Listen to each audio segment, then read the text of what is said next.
The nation's cities are becoming blacker, the suburbs remain white. Despite more than a decade of civil rights activity, despite the 1964 Civil Rights Act, despite the 1968 Fair Housing Act, the suburbs remain a last barrier for most blacks. Who shapes the character of a community? The homeowner or the realtor? Industry and business? Local or federal government? This report examined one suburb in the San Francisco Bay Area, but it could have been just about any suburb in the country. San Leandro is a middle-income bedroom suburb. The 1960 census showed it was 99.99% white. The 1970 census showed the same thing. San Leandro has more than 68,000 residents. Only 84 are black. More than 15,000 homes are owned by whites. 15 are owned by blacks. San Leandro is adjacent to Oakland with a swelling black population. Jack Maltester, mayor of San Leandro. Racial discrimination in housing exists in every city in the United States.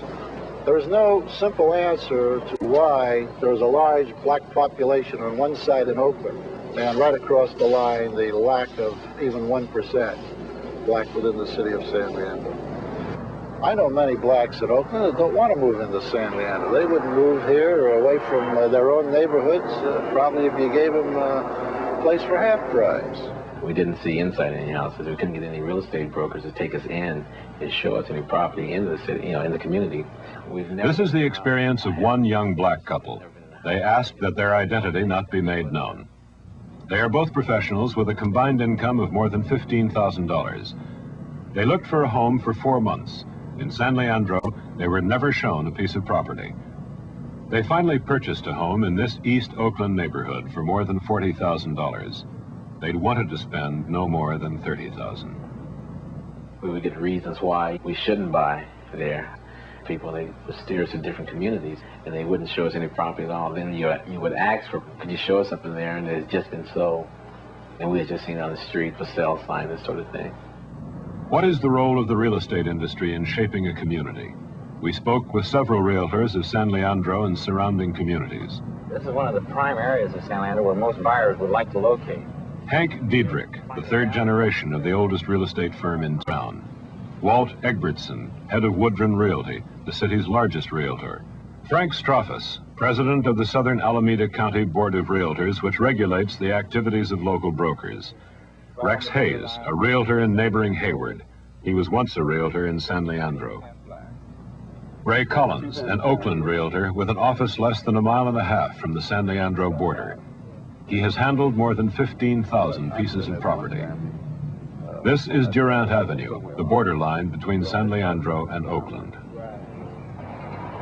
I've been a real estate broker here in East Oakland for the last 20 years, and I haven't been able to break down this imaginary wall. I've sold hundreds of houses on the west side of Durant, but I haven't been able to make a sale. Any of my associates have been able to make a sale to a black in San Leandro. The houses in this area, comparable houses.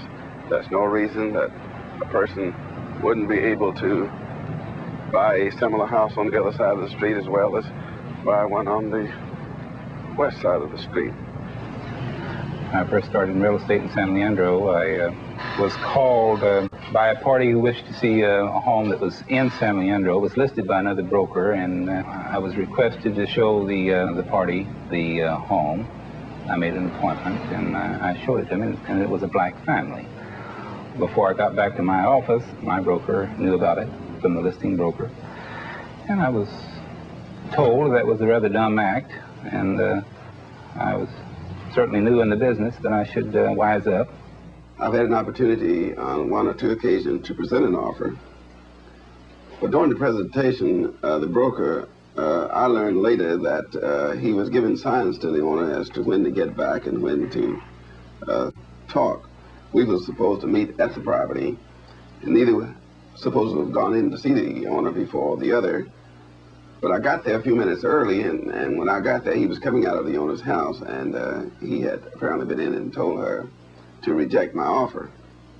And while I was in there, he would give the sign. He would rub his ear, rub his nose, pull his hair, use his left or his right hand in order to indicate to the owner.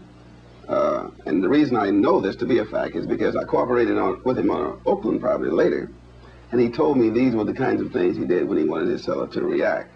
It really gets frustrating. You just get tired of hearing the same old excuses. You know the people aren't telling you the truth. Oh, that's just sold. Oh, we've got to take that out of the book.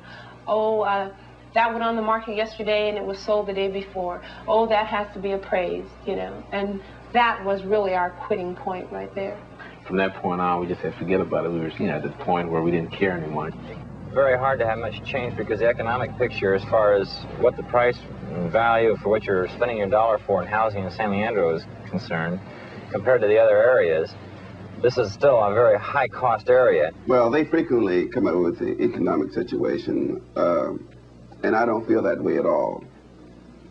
It's my opinion that people they are just discouraged not to go. They were happy to sell us property. It was just a matter of where they wanted to sell it to us. There, we wanted to live by the tracks, where there was defecation in the toilet bowl. That's right. And they told us that we'd be more than happy to sell you a house, but it was just depending on where you wanted to live, you know. Right. Nothing in San Leandro, not even the dumps in San Leandro. I really don't think there's that much demand from black people to be in San Leandro, because if you analyze what San Leandro has to offer in the way of cultural community activity, I really don't think they have that much. I think we have a library, we have a city hall, but as far as any real activity that people of certain ethnic backgrounds want, I don't think San Leandro has it, and I think that causes lack of demand. Yeah, they'll say that most blacks don't live in the black communities, and you know, some blacks do want to stay right in the black community and develop the black community, which is great. And you have blacks who want to move out, expand. We want the right to live where we want to. I can't believe that, number one, if that were true, they would not have filed a complaint with this board of realtors. We were on a lease. We had to be out by a certain day or either renew our lease. You know, we didn't want to do that. So I think it was really the time factor. That and not knowing who to go to, along with, we didn't have any proof. It was just our word against their word. And they said, well, you have to have proof or don't waste your time. So we didn't know, you know, really the steps to go through, which I don't think too many people do know. The first recourse that I would take if I were a black person or a minority would be to go to the Division of Real Estate, which governs the licensing law of the state of California. Has this body ever revoked a license on a charge of discrimination? I'm not really sure. Not within my memory. What advice would you have for a young black couple looking for their first home? Don't wait till the last minute. Yeah, that's... So my thing is find a good real estate broker you can trust and who will work for you. You know, if you find something you really want, no matter where it's at, that he's going to fight to get it for you. And he can also tell you about certain laws, you know, that we didn't know anything about, that we're finding out about now, you know. Point to make too that blacks aren't concerned about living next to whites.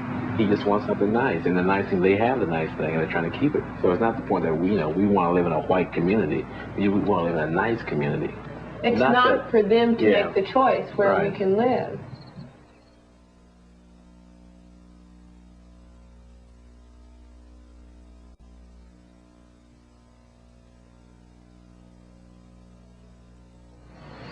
The homeowner is the backbone of any community. 12 homeowners associations representing every neighborhood make up the largest organized voting bloc in San Leandro, and their voices heard.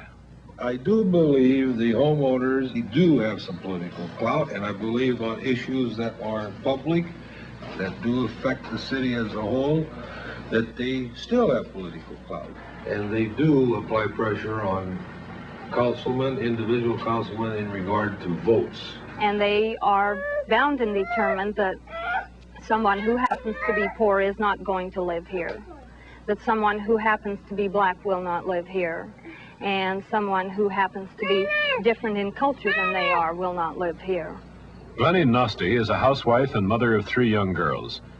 She's chairman of the San Leandro Fair Housing Committee, an organization of very limited influence. There are 50 people who are willing to be active and have their name and their face seen in doing something with fair housing, or in knowing that they feel that San Leandro is discriminating. San Leandro, I think, is basically coming around where it's a well-rounded city. I can tell you this town is a melting pot. What they're saying is, we're happy with the way the town is, leave us alone. We have Mexican Americans, we have Spanish Americans, we have Portuguese Americans, we have Indians, we have colored people. There is no such thing as a minority in this town. They're citizens of the town of San Leandro, and if they want to partake of the town, they have the right.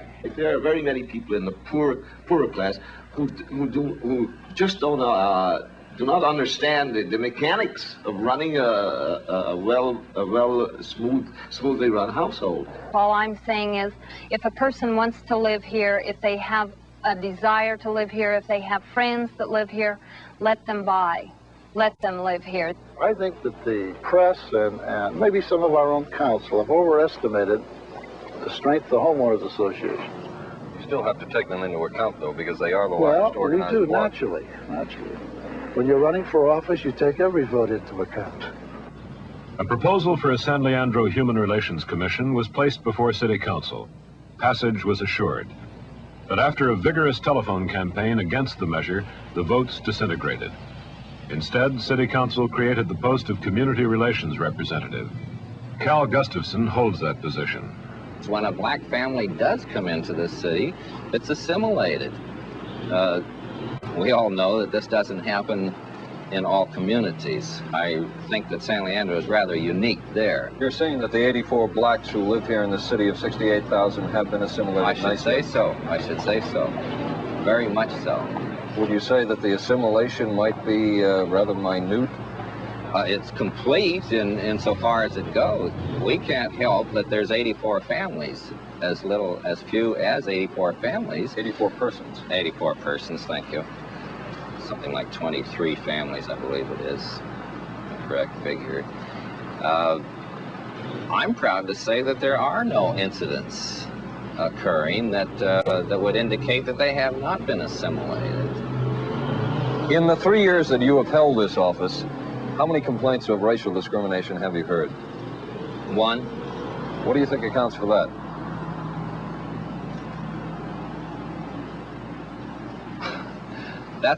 That's getting back to the question, why don't more blacks live in San Leandro? Nobody knows the answer. Are you satisfied with the pace of integration in San Leandro? No. Under the 1968 Civil Rights Act, all federal agencies are to conduct their business in a manner which will ensure open housing. In San Leandro, federal money helped acquire land for this golf course and for this marina. In the last fiscal year, about $3.3 million was spent on FHA mortgage insurance and VA guaranteed home loans. Local mortgage institutions received more than $1.3 million in FHA money. The Defense Department alone spent $16.5 million in contracts. In all, the federal government spent more than $40 million in San Leandro. President Nixon has said that when the federal government dispenses grants, it should consider their impact on patterns of racial concentration. We asked Dr. Wallace Birnbaum, president of Physics International, the largest Defense Department contractor in San Leandro, what kind of an impact this would have on San Leandro. I think it would represent a major upheaval in the city. The industrial setup here in this town would be turned upside down.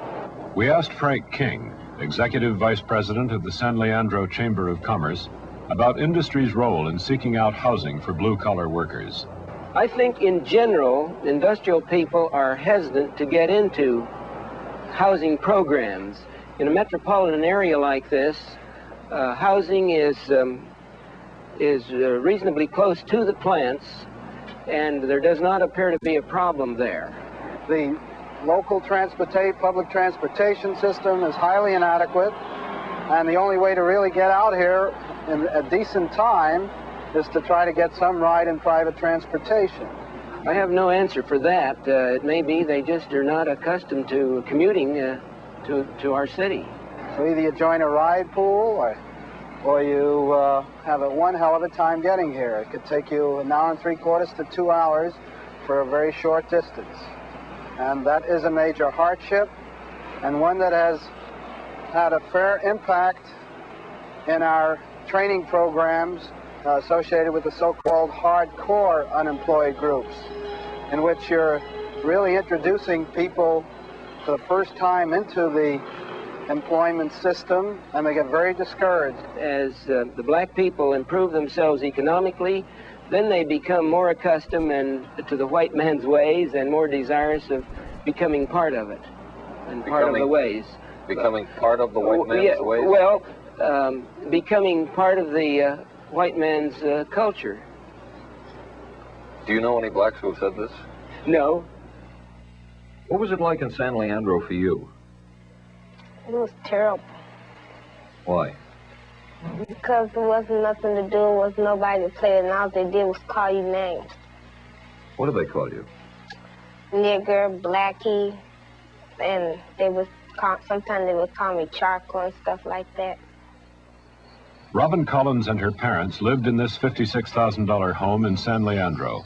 They were, at that time, the only black family in the exclusive Bayo Vista section. Today, they live in this neighborhood in Oakland. Well, we left to the fact that Robin was having so many problems with the neighbors. She was having so many problems with the children from schooling and in school and out of school. What did you do after school? I would either read or sit down in the house, either ride my bike in the backyard. Did you ever ride your bike anywhere else? Nowhere else but in the backyard. Why not? Well, it was no use to riding it in the front yard, because they'll start calling me names and bothering me again, so I just stayed in the backyard. It seems to me the blacks are accustomed to their own social and cultural circles in which they move, and they like it this way. I think they feel out of place when they come into an area that doesn't provide the things that they're accustomed to. Have you ever heard any black people say this? No. Are there any white kids here? Some. Not too many, though. Do you think it's right that all the white people live over in San Leandro and all the black people live over here in Oakland? No. Why not? I don't know. Are they qualified to live in San Leandro? Yes. Well, why does... That is, they're qualified if they're willing to accept the kind of life that we have here, which is just an average, ordinary, middle-class American community.